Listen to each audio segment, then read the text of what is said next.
타이타닉호의 침몰 사건 알고 계시죠? 1912년 4월 16일입니다. 결코 침몰하지 않는 배라는 그 이름을 박아놓았던 그 배가 침몰합니다. 대서양에서. 빙산에 부딪혀서 1514명이 죽습니다. 배는 침몰해버립니다. 근데 그 선장 스미스가 영웅이 됩니다. 그 선장 스미스는 여자와 어린아이들을 먼저 구명정에 다 태우고 자신은 바닷물이 허리까지 차오는 그동안에 조타키를 끝까지 붙들고 있다가 배와 함께 침몰합니다. 그래서 타이타닉의 이 선장 스미스의 고향 영국의 리치필드에 가면 스미스 선장의 동상이 그 마을에 서 있다고 합니다. 지금도 그의 영웅적인 죽음을 기념하고 있습니다. 스미스 선장은 여전히 그들의 마음속에 자랑스럽게 감동으로 기억되고 있다는 것입니다. 그러나 2000년 전 십자가에 달려 돌아가신 우리 주 예수 그리스도, 저와 여러분의 모든 죄를 짊어지시고 십자가 지신 그 예수님을 우리가 순환절 기념 예배를 드리면서 생각하고 감동하고 눈물 흘리고 감사합니다. 그러나 그것으로 끝나는 것이 아닙니다. 예수님은 기념하고 감동으로 끝나는 것이 아니라 3일 만에 죽음에서 부활하셨습니다. 지금도 살아계시는 것입니다. 지금도 살아서 역사하는 분인 줄로 믿으시기 바랍니다. 스미스 선장하고는 분명히 다른 거예요. 동상 세워놓고 대단한 죽음이었구나. 예수님 우리를 위해 십자가 달려 돌아가셔서 대단한 죽음의 감동, 이 정도가 아닙니다. 그분은 살아나셨기에, 부활하셨기에, 지금도 하늘과 땅의 모든 권세를 쥐고 계신 분이기에 우리는 그 주님을 향해 일어나 박수하면서 예수 부활이 나의 부활의 첫 열매가 되는 줄로 믿습니다. 죄와 불의를 이기고 세상을 이길 수 있는 능력을 지금도 얻게 되는 줄로 믿으시기 바랍니다. 지금도 주님은 절망하고 좌절하는 자들에게 찾아오셨어요. 소망과 용기와 희망과 힘을 주시는 분이에요. 믿으시면 아멘 하십시오. 지금도 기도하는 우리 성도들에게 죄를 이기고 육신을 이기고 환경을 이기고 세상을 이기고 마귀 권세를 이길 수 있는 힘을 주시는 분인 줄 믿으시기 바랍니다. 엠마오로 내려가는 두 제자예요. 예수님 부활하신 그날 모든 것이 이제 끝났구나, 허탈한 마음으로 슬픔에 잠겨서 내려가고 있는데 예수님 만납니다. 부활하신 예수님 만난 후 그들의 눈이 밝아졌어요. 성찬을 하는 동안 눈이 밝아져서 예수신 줄 알아보았습니다. 그러나 예수님은 사라졌습니다. 가슴이 뜨거워져 하루 종일 내려왔던 그 피곤함 잊어버리고 그 밤에 그 자리에서 바로 일어나 예루살렘으로 달려갑니다. 예수 부활하셨다, 이 영광스러운 기쁨을 제자들에게 알리기 위해서. 더 이상 두려운 게 없어요. 여러분, 이것이 바로 기독교입니다. 오늘 본문 요한복음 20장 19절에 보면 예수님의 제자들이 유대인들을 두려워해서 다락방에 숨어 있습니다. 문을 꼭꼭 끌어 잠고, 근데 예수님께서 문을 열지도 않고 통과해서 나타납니다. 이미 부활의 몸이, 영광스러운 몸이니까. 그리고 그들에게 평안이 있을지어다 하면서 세 가지 예수님의 소원을 말씀하는 거예요. 명령도 얘기합니다. 오늘 이 말씀으로 부활절 아침에 은혜 받을 수 있기를 축원합니다.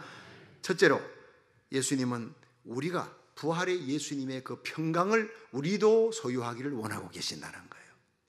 우리 함께 요한복음 20장 19절 20절을 읽습니다. 시작. 이날 곧 안식 후 첫날 저녁 때 제자들이 유대인들을 두려워하여 모인 곳에 문들을 닫았더니 예수께서 오사 가운데 서서 가라사대 너희에게 평강이 있을지어다, 이 말씀을 하시고 손과 옆구리를 보이시니 제자들이 주를 보고 기뻐하더라. 아멘. 여기에 한번 따라 합시다. 너희에게 평강이 있을지어다. 이게 공동번역에 보면요, 너희에게 평화가 있을지어다, 평화가 있기를. 근데 평강, 평화 똑같습니다. 평강, 평화, 평안, 이건 헬라어로 에이레네가 평강인데 그것이 영어로는요 피스로 번역되는 거예요. 평화입니다. 이 부활의 주님은 염려하고 두려워하고 근심하는 사람들에게 오셔서 빛이 오면 어둠이 물러가듯이 예수님, 부활의 예수님이 여러분 심령에 오면 모든 근심, 염려의 먹구름이 사라질 줄 믿으시기 바랍니다. 평강이 오는 거예요. 세상이 주는 평안이 아니에요. 그리고 요한복음 14장 27절에 예수님은 평안을 너희에게 이치노니 곧 나의 평안을 너희에게 주노라. 내가 너희에게 주는 것은 세상이 주는 것 같지 아니하니라. 너희는 마음에 근심도 말고 두려워하지도 말라 했어요. 여러분, 우리가 예수님을 나의 구주로 영접하면 예수님의 십자가와 부활의 생명력이 내 속에 들어와 내 속에서 제일 먼저 터져 나오는 것이 하늘의 평화가 임하는 것입니다. 그 평안으로 감사하고 찬양하는 거예요. 초대교회 순교자 이 제롬이라는 분이 계셨는데 화영장에 끌려갑니다. 예수 믿는 죄 때문에 장작덤 위에 세워진 기둥에 묶였어요. 이제 곧 거기에 기름을 붓고 이제는 불을 붙여서 화형당하는 시간이 임박해 오는데 그를 재판하는 재판장을 향해 소리칩니다. 판사님, 나는 지금 하늘의 평화가 내 마음에 가득합니다. 얼마나 기쁜지 모릅니다. 오셔서 내 가슴에 심장에 손을 얹어 보십시오. 이 심장이 평상시보다 더 뛰고 있다면 당신은 예수 안 믿어도 됩니다. 내 심장이 증가하고 있습니다. 이렇게 평안하게, 얼마나 평온하게 박동하고 있는지, 내가 얼마나 주님 품에서 평화를 누리고 있는지 한번 와서 내 가슴을 만져보십시오. 그리고 외쳤습니다. 그리고 장작에 불이 붙었습니다. 찬송을 부르기 시작합니다. 마지막 온몸이 그렇게 화영장에서 죄로 사라지는 그날까지, 죽는 순간까지 찬송을 부르면서 순교했다고 하는 그런 순교 사화집의 얘기예요. 여러분, 여러분에게 이 기쁨, 이 감격, 이 평화가 있습니까? 오늘 이 예배를 통해, 이 부활주일 예배를 통해 성령의 기름 부음으로 부활의 주님께서 주시는 그 기쁨, 그 감격, 그 평화가 여러분의 심령 속에 넘치기를 주의 이름으로 축원합니다. 주님이 주시는 평화는 세상의 어떤 힘에 의해서 주어지는 게 아니라는 거예요. 십자가를 통과한 평화라는 겁니다.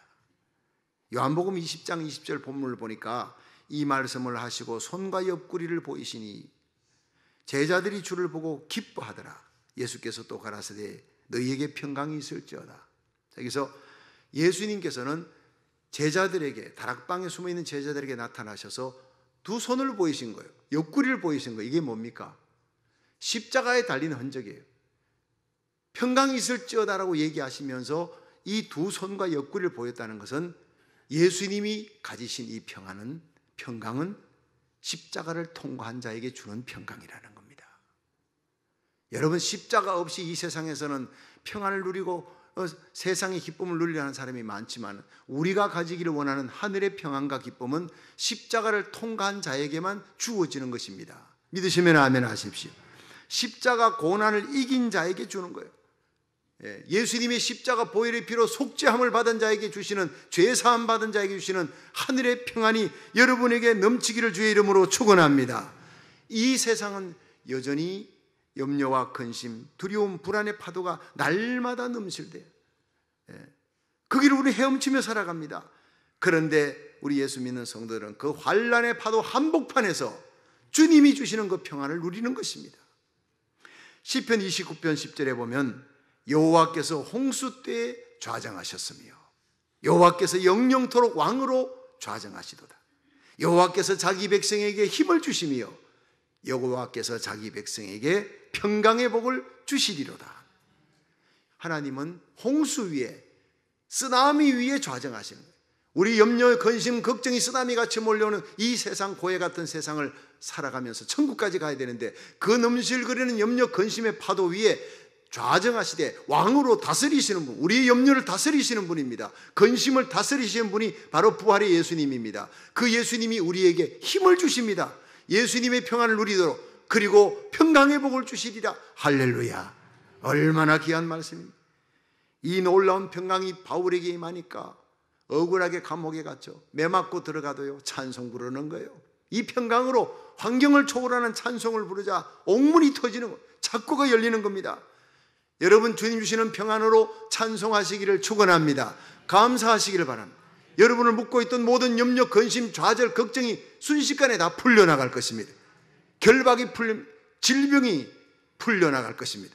여러분 모든 문제의 결박이 풀릴 줄로 믿으시기 바랍니다.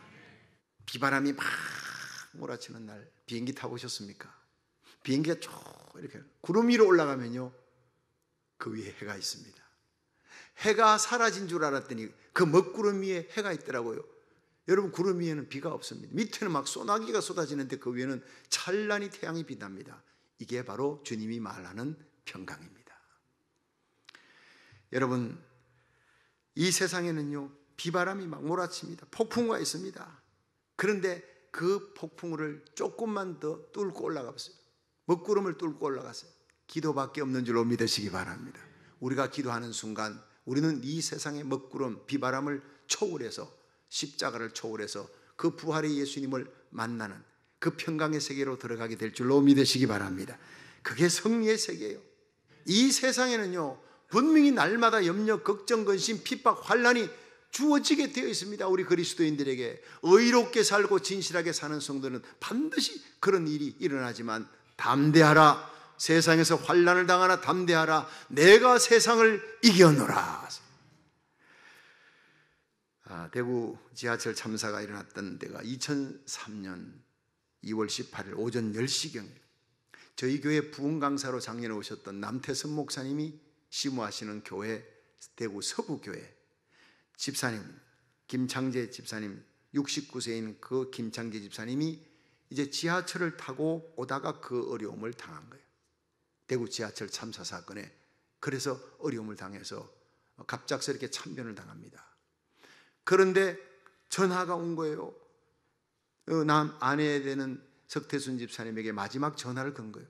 막 사람들이 막 문이 안 열리고 그냥 불길은 타오르고 매캐한 연기로 사람들이 질식해서 막 죽어가는 그 아비규환 생지옥 같은 그 불바다에서 이 김창재 집사님은 아내에게, 석 집사님에게 전화를 했습니다. 여보, 나 지금 하늘나라 간다. 나 지금 하늘나라 간다. 천국에서 만나자. 여보 사랑해. 할렐루야 아멘. 그렇게 끝난 거예요. 나중에 남태선 목사님 그 유족들과 함께 사체 확인을 위해서 황급히 달려갔는데 가보니 다들 그 다 죽은 모습들이, 기가 막힌 비참한 모습들인데 이 남편 김창재 집사님의 모습, 성경책을 가슴에 끼고 환하게 웃는 모습으로 세상을 떠난 거예요. 할렐루야. 이것이 바로 그리스도인의 모습입니다. 끌려가는 죽음이 아닙니다. 맞이하는 죽음. 언제 어느 때 어떤 일이 일어날지라도 우리는 이렇게 하늘나라 가야 될 줄로 믿으시길 바랍니다. 이 세상 떠나는 마지막 순간에 주님을 바라보았습니다. 김창재 집사님 천국의 영광을 보았습니다. 그는 죽은 것이 아니라 영원히 산 자로, 나를 믿는 자는 죽어도 살겠고 살아서 믿는 자는 영원히 죽지 아니하리라. 그 부활의 영광의 세계를 바라보면서 그는 이 땅에서 하늘나라로 간 것입니다. 여러분, 나사렛 예수의 세계는 부활의 세계입니다. 예수 그리스도를 구주로 영접한 성도들이 그 새 생명을 안고 산소망을 안고 세상을 이기며 환경을 이기며 살아가는 삶이 바로 승리로운 신자의 삶입니다. 언제 어느 때 어떤 상황에서 여러분 죽음을 맞이할지라도 끌려가는 죽음이 아니라 환영하는 죽음으로 주님 앞에 갈 수 있기를 축원합니다. 이 패역하고 불의한 세상에서 의롭게 살고 진실하게 진리대로 복음 전하며 살다가, 사명 감당하며 살다가 주님께서 오라 하시면 언제 어느 때 어떤 상황에서도 하늘의 평강을 안고 부활의 소망을 안고 찬송하며 주님 앞에 갈 수 있기를 주의 이름으로 축원합니다. 주님은 이 평강을 우리에게 누리기를 소원합니다. 두 번째, 우리 예수님은 나도 너희를 보내노라, 부활의 예수님의 명령입니다. 요한복음 20장 21절 읽어봅니다. 시작. 예수께서 또 가라사대 너희에게 평강이 있을지어다. 아버지께서 나를 보내신 것 같이 나도 너희를 보내노라. 여러분, 예수님께서 아버지께서 나를 보낸 것 같이, 이 땅에 보낸 것 같이 나도 너희를 보내노라. 예수님은 사명을 안고 오셨습니다. 이 땅에 오셔서 십자가 지시는 사명이에요. 그런데 이 부활의 예수님이 우리에게 나도 너희를 보낸대요. 보낸다는 것이 사도, 보냄을 받았다는, 아포스톨로스라고 하는 헬라어인데 보냄을 받았다. 누가 보냈느냐? 여러분, 부활의 예수님이 오늘 저를 이곳에 보냈습니다. 여러분을 한국 땅에서 이곳으로 보냈습니다. 미국 천지 50개 주 넓은 것 가운데, 많은 도시 가운데 여러분 이곳으로 저와 여러분을 만나게 한 분이 부활의 예수님인 줄로 믿으시기 바랍니다. 이거 알면은요, 이 사명을 알면 우리가 두려움이 없어요. 여러분 중에 혹시 이런 생각을 해보신 분이 있습니까? 왜 나는 이런 직장에서 일하게 됐지? 좀 더 좋은 직장으로 주님 나 보내지 않고 왜 나를 미국에 보내주셨을까? 왜 저런 사람들과 어울려 살게 하셨을까라는 생각들을 많이 합니다. 여러분 주위에 그런 사람들과 어울려 살도록 여러분을 그 자리에 이곳으로 보내주신 분은 예수님이십니다. 그러니까 감사해야 되는 거예요. 우리에게 딱 맞는 자리라는 거예요. 여러분, 이 부활의 예수님께서 내게 이곳으로 보내주셨다는 이 사명의식을 갖고 살아가는 사람은 항상 입술에 감사가 끊이지 않습니다. 이것이 부활의 주님의 소원입니다. 가서 그 어둠 속에 빛이 되라는 거예요. 이 악한 세상에서 부활의 능력으로 세상을 이겨라. 너의 삶의 자리에서 세상을 변화시키라는 거예요. 이 명령을 기쁘게 감당하시기를 주의 이름으로 축원합니다. 1973년 부활주일 아침이었습니다. 당시 아프리카에는 이 아프리카 우간다의 이디 아민이라고 하는 독재자가 이 사람이 대통령 자리에 있으면서 사람의 인육을 먹어요. 대통령이 권투 글러브를 끼고 말이죠. 그냥 시합을 링 위에 올라서 가지고 이런 희한한 대통령입니다. 얼마나 많은 정적들을 죽여나가는지 모릅니다. 이런 독재자 밑에 사람들이 숨을 죽이고 살아가고 있습니다. 그런데 우간다 최대 교회 목회자인 케파 샘판기 목사님은 그날 부활주일 아침에 7,000명이 모인 성도들 앞에 예수 부활의 능력대로 살아가자고 힘차게 외치고 설교한 후에 당회장실로 갔습니다. 그런데 5명의 괴한이 뒤따라 들어와 당회장실 문을 잠그고 권총을 끄집어냈어요. 바로 이디 아민이 보낸 비밀 경찰들, 정부의 반대자들을 죽여라, 암살자들입니다. 샘판기 목사님은 나는 죽음이 두렵지 않습니다. 그러나 죽기 전에 내가 당신들을 위해 단 2분만 기도할 수 있도록 허락해 주시겠습니까? 암살 대원의 지도자가 그렇게 허락했습니다. 케파 샘판기 목사님 무릎을 꿇었습니다. 정말 간절한 마음으로 2분 동안의 기도 끝나면 자기는 죽는 거예요. 온 힘을 다해서 눈물의 기도를 쏟아냅니다. 나라와 민족을 위해, 도탄에 빠져있는 조국을 위해서 기도했어요. 자기를 죽이려 하는 그 핍박자 이디 아민을, 독재자를 위해서 눈물로 기도했습니다. 마지막으로 상관의 명에 의해 죄 없이 자신을 죽이러 온 저들을 아무 죄가 없사오니 주여 용서해 주옵소서 눈물을 뚝뚝 흘리며 간구했습니다. 그리고 눈을 떴습니다. 암살 지휘자의 눈에 눈물이 흐르고 있었습니다. 목사님, 저희들의 무례를 용서해 주십시오. 오늘 저희들이 큰 실수를 범할 뻔했습니다. 저희들이 왔을 때 목사님은 이 자리에 없었던 것으로 하겠습니다. 황급히 부활을 데리고 나갔습니다. 할렐루야! 부활의 능력입니다. 나중에 케파 샘판기 목사님은 간증을 했습니다. 여러분, 주님께서 나를 이곳에 보내셨습니다. 주님이 나를 붙들고 계십니다. 주님을 향한 믿음은 모든 두려움을 몰아내었습니다. 믿음은 모든 미움도 몰아내었습니다. 누가 이 소망에서 우리를 끊을 수 있겠습니까? 그 후에 우간다의 놀라운 영적인 부흥이 케파 샘판기 목사님을 통해 일어났다고 합니다. 할렐루야! 바로 부활의 예수 그리스도께서 나를 이곳에 보내었다고 믿는 케파 샘판기 목사님 같은 목숨을 건 사명자들에 의해서 이 세상은 곳곳에 변화의 바람이 불 줄로 믿으시길 바랍니다.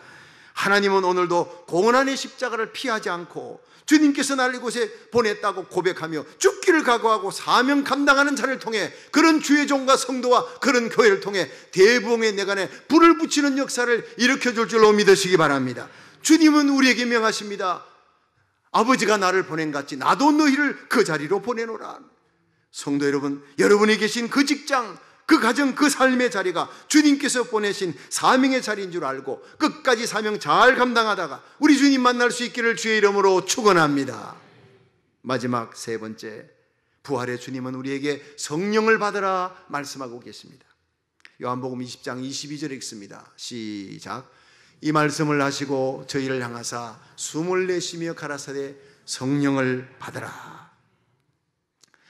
여러분, 교회 다닌다고 해서 모두가 다 그리스도인이 아닙니다. 성령으로 거듭나야 그리스도인이 되는 것입니다. 예수를 머리로 믿는 것이 아니라 가슴으로 받아들여요. 내 마음의 문을 열고 예수를 나의 구주 나의 하나님으로 내 가슴을 열고 나의 왕자의 나의 주인의 자리에 예수님을 영접하고 나를 위해 십자가 지신 그 예수 그리스도를 위해서 주님의 그 십자가 복음을 전가하며 사명 감당하다가 순교자의 길을 가다가 주님 앞에 서게 하여 주시옵소서. 이것이 바로 그리스도인의 삶의 모습이에요. 근데 사람은 강한 것 같아도요 참 약합니다. 우리가 참 결단하고 주의 뜻대로 살겠다, 십자가의 길을 걸어가겠다 하지만 이게 작심삼일일 때가 참 많아요.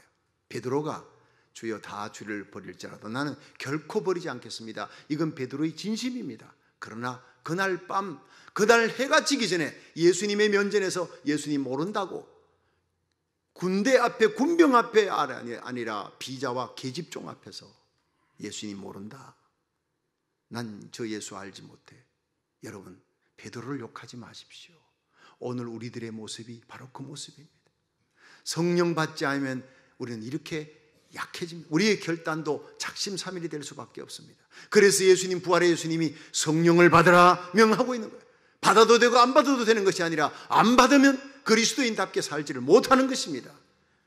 받아야 여러분 예수님 복음 전하는 복음의 정인으로서 십자가 길을 갈 수 있는 힘을, 세상을 이길 수 있는 힘을, 빛의 자녀로서의 힘을 얻게 될 줄로 믿으시기 바랍니다. 아무리 학벌 좋고 인품 좋고 오래 예수 믿고 사회적인 지위가 높다 그래도요 한순간 넘어지는 걸 봅니다. 한순간 너무나 쉽게 쿵 넘어지는 걸 봅니다. 우리들이 이 땅에서 피스메이커로 작은 예수 그리스도로 살아가려면, 이 땅에 그리스도의 신부로 정결하게 살아가려면 성령을 반드시 받아야 된다. 사도행전 1장 4절에 사도와 같이 모이사 저에게 분바여 가라사대 예루살렘을 떠나지 말고 내게 들은 바 아버지 약속하신 것을 기다리라. 위로부터 능력을 입혀올 때까지 이 성을 떠나지 말라. 성령 받지 못하면 그리스도인이 아닌 것입니다. 사도행전 1장 8절 시작. 오직 성령이 너희에게 임하시면 너희가 권능을 받고 예루살렘과 온 유대와 사마리아와 땅끝까지 이르러 내 증인이 되리라. 할렐루야. 주님의 약속입니다. 이 성령 받아야 디나미스, 핵폭탄 같은 권능을, 세상 죄악 마귀 권세의 육신을 이길 수 있는 힘을 얻게 될 줄 믿으시기 바랍니다. 이 성령 받기 전에는요 예수님 부활하셨는데 부활의 예수님을 만났어요. 제자들이. 그런데 도망칩니다. 만났는데도 나는 고기 잡으러 가느라. 요한복음 21장. 부활의 예수님을 안 만난 게 아닙니다. 만났는데 도망치는 거예요. 왜? 성령이 오시지 못했기 때문에, 성령을 못 받았기 때문에. 우리가 부활의 예수님을 만난다고 다 되는 게 아닙니다. 예수 부활하셨다고 그건 사실이라고 외친다고 예수의 부활의 능력이 임하는 것이 아닙니다. 오순절에 임했던 제자들에게 임했던 성령을 받아야 될 줄로 믿으시기 바랍니다. 폐잔병들이, 12제자들이 다 도망쳤던 사람들이 다시 부활의 정인으로 쏟아져 나가요. 모두가 봐 순교합니다. 가룟유다는 제 길 갔지만 11명의 제자가 다 순교의 길을 걸어갑니다. X자형 십자가에 안드레가 달리고, 베드로는 십자가에 거꾸로 달려 죽고, 도마는 창에 찔러 죽고, 마띠아가 누굽니까? 가룟유다 대신 뽑힌 사람도 순교의 길을 걸어가는 거예요. 모두가 다 순교의 길을 걸어갑니다. 예수 부활의 확실한 증거는요 예수님의 십자가에서 부활하셨다는 것이 거짓이 아니라는 것은 그의 제자들, 비급한 제자들, 다락방에 숨어있던 제자들이 성령 받고 모두가 다 순교의 길을 걸어갔어요. 거짓을 위해 죽을 수 있는 사람 아무도 없습니다. 한 명도 배반하지 않고 다 순교의 길을 걸어갔습니다. 예수님은 분명히 부활하셨습니다. 부활의 예수님을 만났고 성령을 받은 자들은 바로 12제자와 같이 이런 순교의 길을 걸어갑니다. 바울이 그렇게 걸어갔습니다. 여러분, 성령님은 오셔서 우리에게 예수 부활의 능력 가운데 살아갈 수 있는 힘을 주시는 분인 줄로 믿으시기 바랍니다. 1895년 청일전쟁이 끝나고 구한말 한국은 무서운 전염병 콜레라가 온 전국에 창궐했어요. 하루에 500명에서 1000명의 사람들이 막 죽어갑니다. 여러분, 유교를 숭상했던 한국입니다.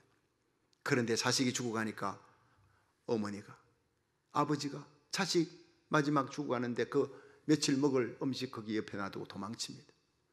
다 죽게 생겼으니까. 부모님이 죽어갑니다. 부모님 놔두고 도망칩니다. 죽어가는 부모님을 두고 도망칩니다. 그런데 기독교인들이 십자가 마크를 가슴에 달고 찬송을 부르며 예수 그리스도의 이름으로 그들에게 각 집에 들어갔어요. 죽어가는 사람들 치료해서 살려주고 죽은 사람들 장례쳐주고. 나중에 이 일을 알게 된 유교 사람들이, 향교의 어른들이 너무너무 감동했어요. 그들이 스스로 자진해서 교회를 찾아왔다고 하는 기록이 있습니다. 여러분, 당시에 이 일로 인해서 고종 황제가 너무너무 감동을 받고 기독교를 극찬했다. 고종 황제가 그전에는 기독교를 핍박했습니다. 야소교라고, 서양 종교라고. 그러나 그 사건 이후로 고종 황제가 기독교를 극찬했습니다. 그러면서 기독교가 급속히 부흥했습니다. 할렐루야. 기독교 100년 만에 1000만 명이 육박하는 기독교의 부흥은 바로 이때부터예요. 바로 기독교인들이 예수 부활의 능력 가운데 살아갈 때 일어난 일인 줄로 믿으시기를 바랍니다. 여러분, 교회가 크다고 교인이 많다고 능력이 있는 것이 아닙니다. 예수 부활의 능력으로 사랑할 수 없는 자를 사랑하는 고난의 십자가를 지는 것을 세상 사람들이 보고 감동하는 그곳에 부활의 예수 그리스도의 능력과 영광이 나타날 줄로 믿으시기 바랍니다. 여러분, 성령님은 오셔서 오늘도 우리로 하여금 예수 부활의 능력 가운데 살아가게 만드실 줄로 믿으시기 바랍니다. 한 번, 두 번이 아닌 1년, 2년이 아니라 지속적으로 주님 오시는 그날, 내 심장에 더운 피가 식는 그날까지 예수 부활의 능력으로 살아가게 만드는 거예요. 사랑으로 미움을 이기게 만들고 빛의 자녀로 어둠을 이기게 만듭니다. 주 부활의 주님께서 보내신 이 성령을 이 시간 충만하게 받아 하늘의 평화를 누릴 수 있기를 주의 이름으로 축원합니다. 이 성령의 능력으로 여러분들이 서 있는 그 자리, 그곳에서 하나님이 내게 보내신 사명, 주님이 보내신 사명 잘 감당할 수 있기를 주의 이름으로 축원합니다. 이 성령의 능력 받아 세상과 죄악과 마귀와 육신을 이겨나가는 그리스도의 강한 군사로 살다가 우리 주님을 만날 수 있기를 주의 이름으로 축원합니다.